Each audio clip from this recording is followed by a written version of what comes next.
Yo, what's up mga katuka? Welcome back ulit sa aking munting YouTube channel. Magandang araw po sa inyong lahat.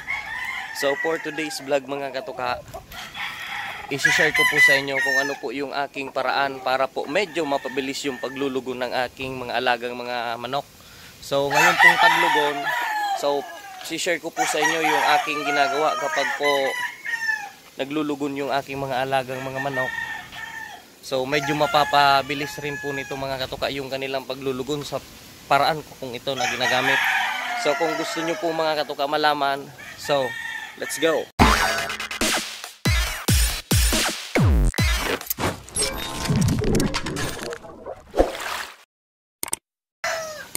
Yan.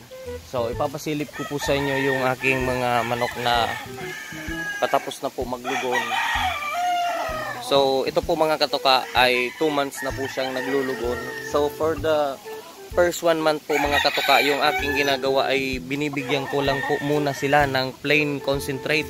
So ang ginagamit ko po mga katuka na concentrate ay turbo. So ang crowd protein lang po na content niyan mga katuka ay 10% lang po. So medyo mababa po yung protein sa kanila at the first 1 month po sa na kanilang paglulugon. So kapag po medyo kulang po yung kanilang protina na nakukuha po, so ang mangyayari po ay medyo mapapaaga po yung paglalagas po ng kanilang mga balahibo kasi kulang po yung kumakapit na protina sa kanilang mga balahibo. So ganyan po yung aking style sa first 1 month po na kanilang paglulugon. At syempre po, kapag po nagbibigay lang po ako ng turbo, hindi po dyan mawawala yung mga aking ibinibigay na mga vitamins na pinapainom sa kanila, yung water soluble vitamins. At nag-i-inject rin po ako mga katuka ng Vitamax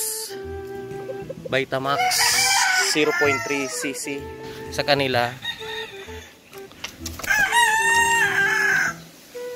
So every 15 days.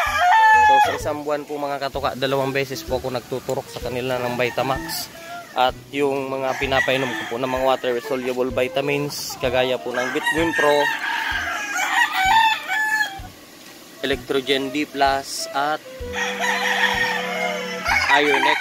So para pong pulang-pula rin po talaga yung kanilang mga muka habang po sila ay naglulugon. So ganyan po yung ano ng Iron X.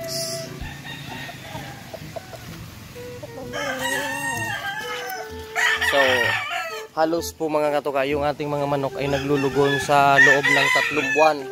So ang matagal po na pagtubo ay yung kanilang mga buntot.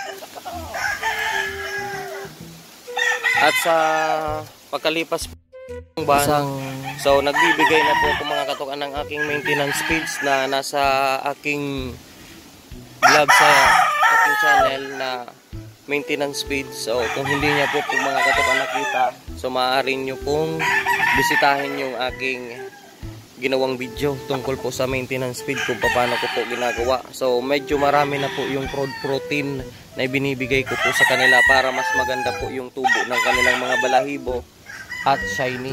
So mas mapapabilis rin po mga katuka kapag po binabasa-basa po natin sila sa tuwing umaga, lalo na po pag masyadong mainit yung panahon.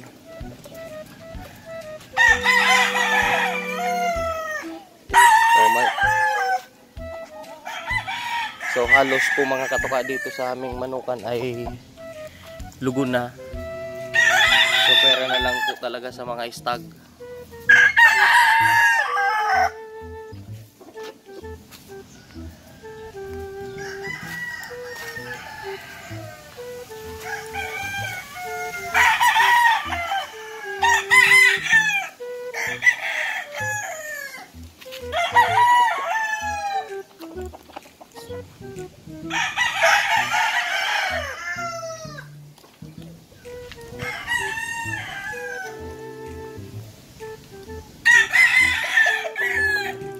So alam naman po natin mga katuka na kapag po lugon yung ating mga alagang mga manok ay i-consider na rin po natin na may sakit po sila kasi mapapansin po natin na po naglulugon yung ating mga alagang mga manok.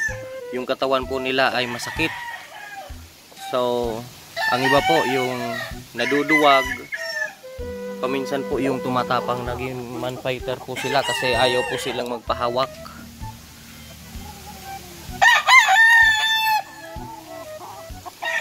So ito na lang mga katuka yung mga hindi pa naglulugon dito kasi going to 8 months old pa lang po silang mga stag.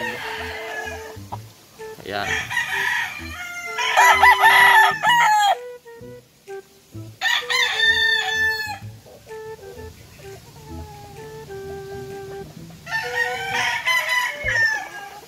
Kapag po mga katuka naglulugon yung ating mga alagang manok, huwag po natin silang bibitaw kasi